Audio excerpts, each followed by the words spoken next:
Hello student, you are watching front line accounting. और इस बार हमारा जो टॉपिक है वो है नॉन कैश वाउचर पे। तो पिछली बार हमने करा था डेबिट वाउचर और क्रेडिट वाउचर, और मैंने आपसे कहा था कि मैं आपसे क्वेश्चन पूछूंगा कि आप डेबिट वाउचर है या क्रेडिट वाउचर। तो आप तैयार होंगे, उम्मीद करता हूं। आपने दोनों वाउचर देख लिए होंगे। एक बार दोबारा याद दिला दूं कि डेबिट वाउचर का मतलब था जब आप कैश पेड करते हैं किसी को, तो डेबिट वाउचर बनता है। और जब किसी से कैश रिसीव कर रहे होते हैं, क्रेडिट वाउचर बनता है। कंडीशन कौन कौन सी है पेड करने पे, रिसीव करने पे? देखिए ध्यान से और बताइए इस क्वेश्चन के अंदर कौन सा वाउचर बनेगा। क्या कहता है? कहता prepare the source voucher of messrs Mohanlal and sons. कहाँ के हैं ये? दिल्ली के रहने वाले हैं। मैंने ये नाम क्यों बताया? इस नाम का मतलब क्या था, याद कीजिए। जी हाँ, जब भी आप वाउचर के फॉर्मेट बनाएंगे तो सबसे ऊपर इनका नाम लिख लेंगे, messrs Mohanlal and sons. Then second line में नाम आ जाएगा न्यू दिल्ली, और जो भी उनका एड्रेस है उस एड्रेस को आप लिख देंगे। अब पढ़ते हैं आगे। कहता February 1, cash paid to Ram and sons. आपने कैश राम एंड सन्स को पेड करा। जब आप कैश पेड करते हैं तो कौन सा वाउचर? सोचिए अपने दिमाग में। और अमाउंट कितनी की है? 17,000। तब तक मैं दूसरा वाला पढ़ता हूं, आप कमेंट्स करके बताइए कि कैश पेड करा राम एंड सन्स को, तो वाउचर कौन सा होना चाहिए? देन आ जाता फरवरी 4, cash withdraw. Withdraw cash from bank. आपने बैंक से विड्रॉ कैश करा, और कितने रुपए का? 25,000 का। जब आप बैंक से विड्रॉ करेंगे तो पैसे आपके पास आ गए। जब आपके पास कैश आया तो कौन सा वाउचर? याद कीजिए। तब तक मैं यहां लिखता हूं कि भैया अगर मैं करता हूं पेड क्या चीज? कैश, तो कौन सा वाउचर? अगर मैं करता हूं रिसीव्ड कैश, तो मेरा कौन सा वाउचर? जी हाँ, सही सोच रहे हैं आप। अगर पेड करेंगे तो कौन सा वाउचर? डेबिट। और रिसीव करेंगे तो कौन सा वाउचर? क्रेडिट। Credit voucher. तो मैं फटाफट लिख लेता हूं, मेरा इस कंडीशन में बनेगा कौन सा वाउचर? डेबिट। क्यों?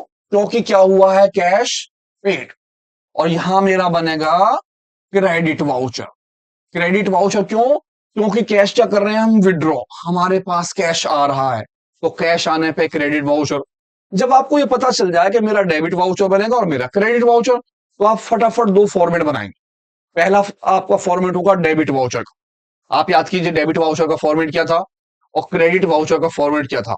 दोनों में क्या अलग था? दोनों के फॉर्मेट सेम थे। क्रेडिट में क्रेडिट नाम लिखते हैं और डेबिट में डेबिट। लेकिन डेबिट वाले में एक कॉलम और आ जाता है। कौन सा? गुड। कौन सा? एक एक्स्ट्रा कॉलम, रेवेन्यू स्टैंप वाला। तो ध्यान से देखिए फॉर्मेट आपके डेबिट वाउचर का। रेवेन्यू स्टैंप का एक बॉक्स एक्स्ट्रा आ गया। यहां केवल नाम डेबिट है, बाकी एज इट इज। यहां आप लिखेंगे फर्म का नाम जो आपके पीछे फर्म है। आपने फिर क्रेडिट वाउचर का फॉर्मेट बनाया, जैसा ये था ऐसा का ऐसा।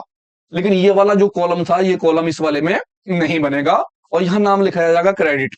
जब आप कोई भी पैसा क्या करेंगे? पेड, तो वाउचर बनाएंगे डेबिट। और अगर आप क्या करेंगे? रिसीव। आप रिसीव करेंगे तो कौन सा वाउचर बनाएंगे? Credit voucher. तो हम आ जाते हैं अपने वाउचर के ऊपर। देखते हैं सबसे पहले, मेरी डेट है फरवरी 1। मैंने पेड किसे कराया पैसा? राम एंड सन्स को। और अमाउंट जो दिया है वो 17,000। नाम Ram and sons. February 1, Ram and sons 17,000। आ जाते हैं वाउचर नंबर 1। डेट है हमारी फरवरी 1। नाम राम एंड सन्स। क्योंकि राम एंड सन्स है तो आगे हम अकाउंट्स लगा सकते हैं, क्योंकि ये फर्म है। अमाउंट 17,000। अगर खाली राम नाम होता तो मैं अकाउंट्स वर्ड यूज नहीं करता, क्योंकि अकाउंट्स का नाम लिविंग थिंग्स में आते हैं और फर्म जो है वो नॉन लिविंग थिंग्स है। देन मैं यहां पर लिखूंगा बीइंग, BEING, बी। आप यहां पर फोर का यूज भी कर सकते हैं, FOR4। और जितनी भी बातें लिखी हुई थी वो सारी बात आप यहां तक उतार लेंगे पूरी की पूरी, एक लाइन में चाहे एक लाइन में, दो लाइन में चाहे दो लाइन के अंदर। और वो 17,000 यहां लिख देंगे, 17,000 ओनली यहां लिख देंगे। और आपके यहां मैनेजर के सिग्नेचर हो जाएंगे, और इस जगह पर अकाउंटेंट जो है उसके सिग्नेचर हो जाएंगे। पहला वाउचर कंप्लीट हो गया। वाउचर रहा डेबिट। कैश हमने रिसीव करा है। किससे रिसीव करा है? बैंक के थ्रू। बैंक से कैश रिसीव करा 25,000 रुपए। फरवरी 4, बैंक से पैसा लिया 25,000 रुपए का। सेकंड वाउचर पे आ गया, वाउचर नंबर 2 लिखा, नाम लिखा बैंक, और बैंक के आगे लगा दिया मैंने अकाउंट्स। डेट लिख दी 5/4, अमाउंट आ गई मेरी 25,000 रुपए की, और यही 25,000 नीचे आ गए, और यहां मैंने कट लगा लिया। और नरेशन लिखी BEING, और जो भी ट्रांजेक्शन थी वो सारी की सारी ट्रांजेक्शन आप यहां रिकॉर्ड कर लेंगे और इससे कर देंगे बंद। यहां पर रेवेन्यू स्टैम्प बनाते हैं, और रेवेन्यू स्टैम्प पर उस आदमी के सिग्नेचर होते हैं जो इस पैसे को ले रहा होता है। क्रेडिट वाउचर में रेवेन्यू स्टैम्प का कॉलम नहीं होता, बस यहां पर एक तो मैनेजर के साइन होते हैं और एक किसके का साइन होते हैं, अकाउंटेंट के। यहां पर 3 पार्टियों के साइन, नंबर 1 अकाउंटेंट के साइन, नंबर 2 मैनेजर के साइन, नंबर 3 वो पार्टी जो पैसा रिसीव कर रही है, जिसे आप पैसा दे रहे हो। तो राम एंड सन्स की जगह कौन पैसा लेगा, उसके सिग्नेचर होते हैं। ये आपका क्या रहा, पीछे वाला डेबिट और क्रेडिट वाउचर। अब आते हैं अगले क्वेश्चन पर और देखते हैं कि हमारा नॉन कैश वाउचर किस तरह से होता है। क्वेश्चन कहता प्रिपेयर कीजिए ट्रांसफर वाउचर। कौन सा, ट्रांसफर वाउचर। ट्रांसफर का मतलब non cash voucher in the book of Shiva agencies Faridabad. कहां के रहने वाले हैं ये, हरियाणा के, और आप जानते हैं हरियाणा वालों को बहुत अच्छे होते हैं। कहता मई 7, परचेज गुड्स, आपने परचेज गुड्स करा, और किससे करा, मैसर्स अंबुजा से। अब अगर हम उधार में लेते हैं किसी का तो उसका नाम यूज करते हैं, तो यहां पर नाम आने का मतलब वो चीज किस में हो गई, उधार में। और जब चीज उधार में होती है तो वाउचर दोनों आते हैं, डेबिट वाउचर और क्रेडिट वाउचर दोनों एक साथ बनाए जाते हैं, जिसे हम क्या बोलते हैं, ट्रांसफर वाउचर या नॉन कैश वाउचर। इस कंडीशन में दोनों बातें आ गई, परचेज भी है और वो भी उधार में। सेकंड मई 9, उसने कहा सोल्ड गुड्स करा हमने, और किससे करा, फैशन पॉइंट से। ये भी फरीदाबाद के रहने वाले हैं, और इनकी जो अमाउंट है वो कितने की है, हमारी 65,000, और इनकी अमाउंट है 50,000 की। तो एक एंट्री परचेज की है और एक एंट्री है सेल की, लेकिन दोनों की दोनों एंट्री है उधार वाली। आपने उधार में माल खरीदा है और उधार में माल बेचा है। तो जब हम उधार में खरीदते हैं और उधार में बेचते हैं तो हम उसे बोलते हैं नॉन कैश वाउचर।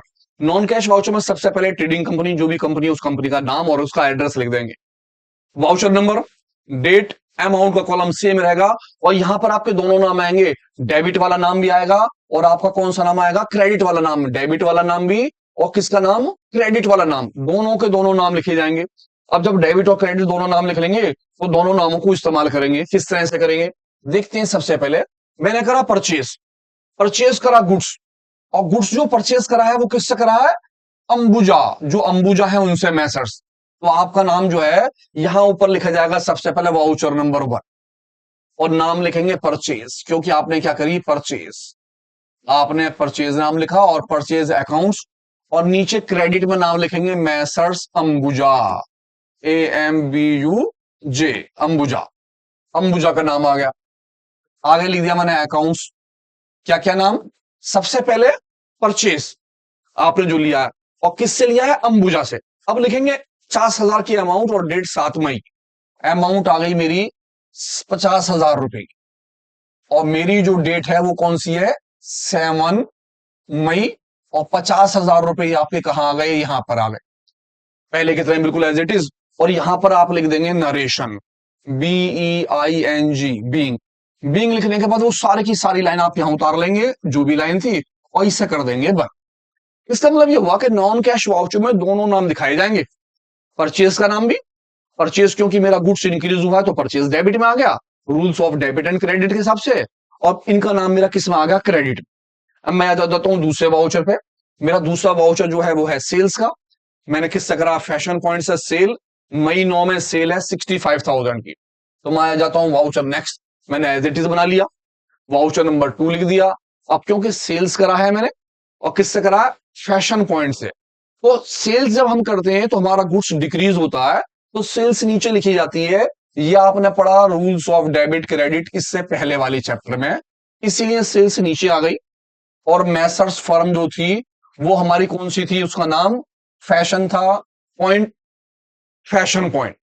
मैंने फैशन पॉइंट का नाम ले लिया, ऊपर फैशन पॉइंट, और फैशन पॉइंट अकाउंट्स मेरा हो गया डेबिट। अमाउंट मेरी आ गई 65,000, यही अमाउंट मैंने नीचे लिख दी 65,000, और मई आपकी कौन सी हो गई वो 7।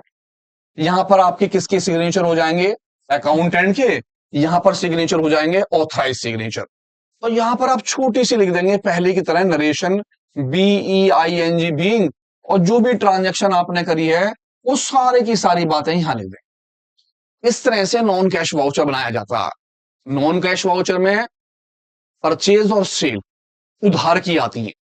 उधार की जितनी भी ट्रांजैक्शन करेंगे आप, परचेज सेल करें, गुड्स की करें या एसिड्स की करें, अगर किसी एसिड्स की सेल होती मशीन की तो हम यहां मशीन का नाम लिखते, अगर बिल्डिंग होती तो बिल्डिंग लिखते, फर्नीचर होता तो फर्नीचर, गुड्स होने की जैसे कि यहां पर नाम क्या आया सेल। इसी तरह सपोज कीजिए ये परचेज की डीलिंग थी, अगर वो करता परचेज मशीन तो मैं परचेज की जगह पर नाम क्या लिखता मशीन, अगर वो परचेज करता बिल्डिंग तो बिल्डिंग का नाम, फर्नीचर है तो फर्नीचर का नाम। परचेज हमेशा कहां रहती है, डेबिट में। परचेज एक्सपेंसेस होती है और इंक्रीजिंग होती है, तो इंक्रीजिंग की वजह से परचेज डेबिट रहती है। ये rules of debit and credit के चैप्टर में है। सेल रेवेन्यू होती है और वो इनकम होती है, इनकम की वजह से वो क्या हो जाती है क्रेडिट, तो हम उसे क्रेडिट में लिखते हैं। आप वहां देख सकते हैं क्योंकि वहां की इनकम इस तरह से होती है। तो दोनों वाउचर ध्यान से देखिए, आप समझ गए होंगे कि डेबिट वाउचर केवल कैश पेड करने के लिए बनाया जाता है, क्रेडिट वाउचर केवल कैश रिसीव करने के लिए बनाया जाता है, सिंगल कैश रिसीव और कैश पेड। जबकि नॉन कैश वाउचर जब हम उधार में डीलिंग करते हैं तो दोनों चीजें लिखते हैं, डेबिट वाली चीज भी, क्रेडिट वाली चीज भी। इसीलिए इसके अंदर दोनों की दोनों चीजें मिलती हैं। तो जुड़े रहिए फ्रंट लाइन अकाउंटिंग पे, एक अच्छी सी वीडियो फिर लाते हैं, देखते रहिए। Thank you.